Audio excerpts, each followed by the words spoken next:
bienvenue à la troisième édition de Kalando Audio Perso. Donc, je suis tout seul aujourd'hui, encore une fois.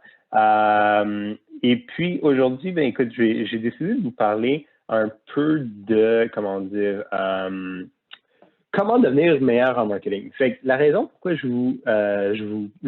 décidé de vous parler de ça, c'est que, bon, ça fait vingtaine d'années que je travaille en marketing, marketing numérique principalement. Oui, je sais, ça fait longtemps. Souvent, on me donne un âge un peu plus jeune que ça, mais non. Ça fait 20 ans que je travaille dans le domaine. Et puis souvent, en disant en haut, j'entends le monde me demander c'est comment qu'on reste on top of things, comment est-ce qu'on s'améliore. J'enseigne par exemple des fois des cours à l'université, puis j'ai des fois des étudiants un peu plus âgés qui me posent souvent la question. Ils disent ben, on a l'université, mais qu'est-ce qu'on peut faire d'autre? C'est quelque chose auquel je pense régulièrement. Je ne veux pas prétendre que je suis le meilleur out there. Je pense qu'il y a personne qui est vraiment le meilleur out there ou la meilleure out there, mais bon, quand ça fait un certain temps que tu travailles dans un domaine, tu te dis que tu dois quand même être pas pire à certains niveaux. Donc, comment est-ce qu'on fait pour devenir un meilleur marketeur? Pour moi, là, il y a vraiment une seconde, il y a vraiment 3 éléments importants pour quand on cherche à devenir meilleur. Il y a l'éducation, l'observation, puis la pratique. Je vais commencer un peu avec l'éducation. L'éducation, c'est vraiment ce qu'on considère comme c'est le nom du tout, finalement. Le nom du tout. Donc, c'est-à-dire que tu lis des blogs, tu lis des livres, tu peux même aller suivre des cours ou des formations. C'est vraiment s'éduquer sur ce qui se passe dans le marché. On est très chanceux en ce moment parce qu'il y a tellement d'informations disponibles via Google sur n'importe quel sujet sur la planète. Fait que si tu as un nouveau client, par exemple, tu es un consultant, puis tu as un nouveau client dans le domaine de la plomberie, ben, je suis sûr qu'il va y avoir des milliers ou des millions d'articles sur comment faire du Instagram, comment faire du Facebook, comment faire du email quand tu es un plombier. On est chanceux parce qu'il y a plein d'informations, mais c'est aussi un danger parce que c'est facile de se perdre un peu dans tout ça, de prendre trop de temps à juste éduquer, que sans oublier qu'il y a 2 autres buckets d'éducation importantes. Ce que j'ai refait, c'est que j'ai redivisé la section éducation en 3. Il y a les ressources qui parlent du futur, les ressources qui parlent du présent, et puis il y a des ressources j'aime pas dire qui parlent du passé parce que ça fait un peu péjoratif. Mais bon, ça rentre bien dans le flow, mais c'est plus des ressources qui parlent de choses un peu plus matures dans l'industrie du marketing. Dans l'industrie si on commence avec cette catégorie-là, les choses qui sont un peu plus matures, les choses qui traitent entre guillemets du passé, c'est-à-dire que c'est des choses qui étaient hot il y a quelques années, mais qui sont maintenant devenues choses courantes. Là, je pense souvent au courriel, je pense au SEO, je pense au SEM surtout. C'est pas qu'il n'y a pas de changement dans cette industrie-là, mais il y en a beaucoup moins qu'avant. Il y a aussi beaucoup d'informations, beaucoup de données. Fait qu'on peut vraiment se baser sur l'expérience des autres, sur les meilleures pratiques des autres. On peut tester beaucoup plus facilement parce que il y a déjà beaucoup de pris pour acquis, il y a déjà beaucoup de compréhension de ces choses-là. Fait que par exemple, Étienne, qui va être sur ce show-là dans une semaine à peu près, vient d'écrire un super bon livre sur le email marketing dans le domaine du SaaS. C'est des choses que je consomme beaucoup parce que c'est des choses qui sont acquises, qui sont comprises, qui sont importantes parce que c'est un peu la base, si on veut, du marketing. Souvent, ça va rentrer extrêmement dans le tactique. Comment écrire un meilleur courriel ou comment structurer son SEO, c'est quoi les erreurs de SEO technique versus contenu, etc. Fait que c'est important de se trouver des ressources dans ce domaine qui traite de choses acquises, d'industries plus matures. Souvent, c'est aussi où on peut peut-être aller chercher des formations plus formelles, que ce soit à l'université ou certaines formations en ligne. Pas que le monde... C'est pas que si tu cherches un emploi, le monde va dire « Oh, wow, t'as une formation XY », mais c'est important juste pour ses connaissances personnelles. Après, il y a le monde qui traite du présent. Fait des choses qui se passent en ce moment. Fait en ce moment, bon, il y a plein de choses. Il y a les chatbots, il y a le marketing par SMS, par message texte, il y a les réseaux sociaux, etc. Fait que l'important de se trouver du monde qui parle de choses qui se passent en ce moment. Fait que versus à ce qui est plus acquis, les changements arrivent beaucoup plus rapidement. Il y a des nouvelles pratiques parce que il y a moins d'historique, donc c'est constamment en mouvement. C'est pas que c'est le SEO, puis ça, c'est pas en mouvement, il y a beaucoup de changements qui se passent, mais il y a beaucoup d'experts avec beaucoup d'expérience dans l'industrie qui sont capables d'analyser ce qui se passe d'une façon différente. Ceux qui traitent du présent, puis là, on parle surtout des gens de Gary Vaynerchuk, c'est un exemple parfait, là, il parle de ce qui se passe maintenant. Oui, il y a certaines choses qui se passent, il parle du futur ou quoi que ce soit, mais sinon, il parle vraiment du présent. Fait que c'est important de se trouver du monde comme ça qui traitent de ce qui se passe en ce moment. C'est des choses qui bougent beaucoup plus rapidement. Fait que c'est vraiment du monde qui sont plus dans le pratico-pratique.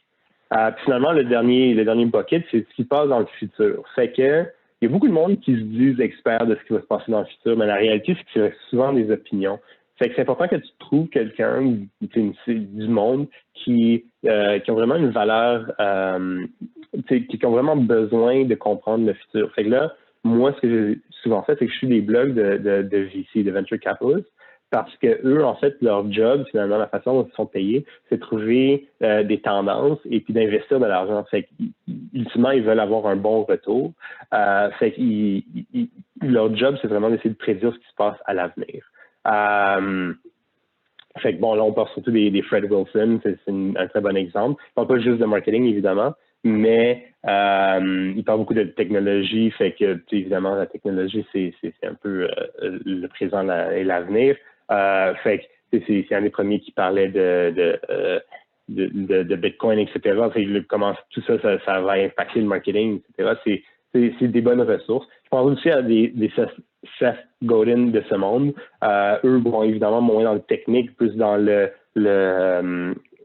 comment on peut dire ça, je voulais dire inspirationnel, mais c'est pas vraiment le fait. C'est plus dans les observations culturelles où les choses vont aller. Puis je trouve que c'est des choses qu'il disait il y a comme 5, même 10 ans sont vraies maintenant aujourd'hui.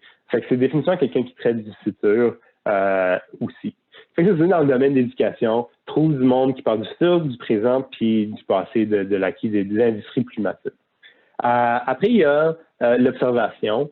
L'observation, c'est éduquer, c'est vraiment lire, consommer du contenu, des vidéos, des podcasts, etc., des blogs, des livres. J'aime beaucoup les livres. Ça, c'est de l'éducation. Dans l'observation, c'est vraiment voir le monde qui parle, sur lequel on se base pour s'éduquer, qu'est-ce qu'ils font en pratique. C'est là où vraiment tu peux commencer à distinguer ceux qui ont une opinion versus ceux qui comprennent vraiment la chose. Fait que, si tu parles beaucoup de courriel, puis là, en réalité, tu vois la personne ils font même pas de courriel, c'est tout basé sur du oui-dire, un peu d'expérience. Je m'en méfierais un peu. Même chose pour des experts médias sociaux, puis la réalité, ils font pas grand-chose sur les réseaux sociaux. C'est pour ça que j'aime beaucoup Gary Vaynerchuk, qu'on aime son style ou pas, c'est une chose à part.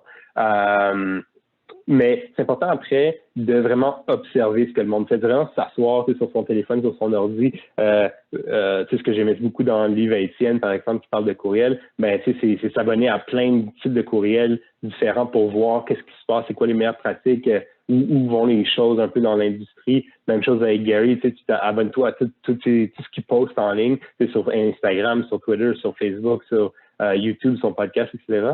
Pas nécessairement pour toujours prendre l'information. Oui, souvent, il y a de la bonne information. C'est pour ça que je m'en sers comme un pilier d'éducation. Mais juste pour voir comment il fait les choses.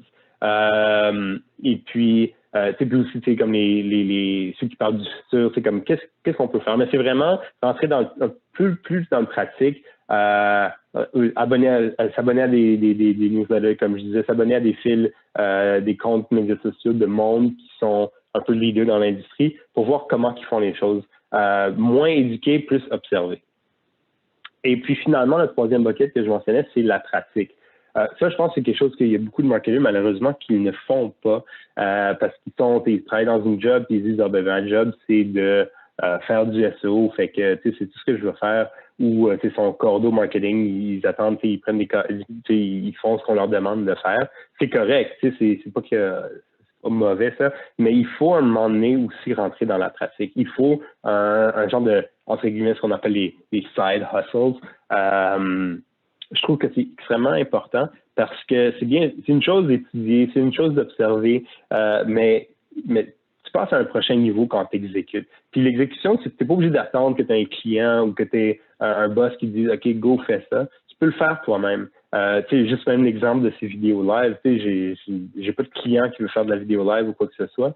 Je me suis entrepris à le faire. On le fait en français quand d'habitude je le fais en anglais. Ça me permet de mieux comprendre comment le live se passe, comment je peux décliner le live après en podcast, etc. Comment je peux raffiner des vidéos. T'as beau lire tout ce que tu peux sur YouTube, la réalité, c'est que tu vas en apprendre le plus possible. Fait que j'encourage tout le monde qui veut vraiment devenir meilleur, passer à la coche supérieure, d'exécuter sur certains trucs. C'est pas obligé, si t'es un peu gêné, tu peux partir un blog sur un nom différent ou quoi que ce soit, mais exécute. Puis ça, il y a beaucoup de monde qui en parle, mais j'ai vraiment accepté ça il y a plusieurs années quand j'ai travaillé chez Cossette. On parlait beaucoup à l'époque de blogs, il faudrait que les clients parlent des blogs. Puis là, je remarquais que finalement, je sais même pas c'est vraiment quoi avoir un blog, parce que j'en avais pas à l'époque. Fait que je m'en suis parti un, puis j'ai essayé plusieurs trucs, j'ai essayé des tactiques SEO-dessus, je faisais des billets plus longs, des billets plus courts, mais ça m'a vraiment permis de comprendre c'est quoi même maintenir un site WordPress, le site qui a même été hacké parce que je mettais pas à jour les plugins, etc. Fait que part des side hustles, c'est pars-toi un podcast, même si t'es pas comme numéro 1 sur rapport, on s'en fiche. C'est pas ça qui est important. L'important, c'est de comprendre, OK, ouais, c'est comme ça qu'il faut que je produise du contenu. OK, ces micros-là, ça fonctionne bien. Que c'est vraiment ça qui va t'aider à passer à la coche supérieure. Moi, je trouve personnellement. C'est sûr que tout le monde apprend de façon différente. Il y a du monde qui sont plus lire ou consommer du contenu, puis ça rentre, puis ça reste entre les deux oreilles. Ils vont d'observer, OK, oui, ça leur permet de bien comprendre. Moi, je suis vraiment quelqu'un oui, les deux premiers buckets sont importants, mais c'est la pratique qui m'aide à vraiment m'améliorer. Fait que j'interrogerais tout le monde à investir du temps un peu dans les trois affaires. S'éduquer, trouver du monde qui parle du futur, du présent, puis mettons du passé. Après, observer des courriels, observer des médias sociaux, observer des chatbots, observer. Puis finalement, pratiquer. C'est quand même facile de ces jours-ci de se démarrer un site, puis d'aller installer un chatbot pour rien ou pour pas cher, pour pouvoir expérimenter comment ça se passe. Si tu es chanceux d'avoir d'être un peu un consultant, ben trouve des clients, puis même offre ça gratuitement. Check, je veux vraiment qu'on fasse un chatbot, je te le fais gratuitement. Tu as juste besoin de payer le frais mensuel du service, juste pour pouvoir tester. C'est super important de pouvoir tester et pratiquer, puis rentrer dans le pratico-pratique. Parce que sinon, ça reste tout théorique. Puis là, tu vas le proposer à un client, tu vas aller le proposer à ton boss ou ta boss, puis ils vont pas comprendre ce que tu cherches à faire parce que toi, ultimement, tu comprends pas bien ce que tu cherches à faire. Fait que c'est ça, c'est comme ça qu'on devient un meilleur marketeur. On apprend continuellement. Puis c'est pas quelque chose que tu fais puis tu t'arrêtes, c'est continuellement. Il y a toujours quelque chose de nouveau. Il y a toujours des nouvelles pratiques en courriel ou en SEO, des pratiques plus matures. Il y a toujours des changements au niveau présent, des nouveaux réseaux sociaux, etc. Puis il y a quelques mois et quelques années, on n'aurait jamais parlé de TikTok. Là, on en parle énormément. C'est important d'aller voir qu'est-ce qui se passe à ce niveau-là. Puis finalement, qu'est-ce qui va se passer à l'avenir du blockchain, qu'est-ce que ça veut dire pour le marketing, etc., du voice, qu'est-ce que ça veut dire pour le marketing. Fait que ça, restez à l'affût de ce qui se passe. Sur ce, je reste toujours dans mon 15 minutes habituel. J'espère que vous avez trouvé ça intéressant. Puis, on va se voir demain avec, si tu te passes bien, Alexandre Gravel, puis on va parler de storytelling. J'ai super hâte de ce sujet-là. C'est un sujet qui me tient beaucoup à cœur. Alexandre, c'est vraiment un expert dans ce domaine-là. J'ai hyper hâte. Fait que, on se voit demain. Merci beaucoup.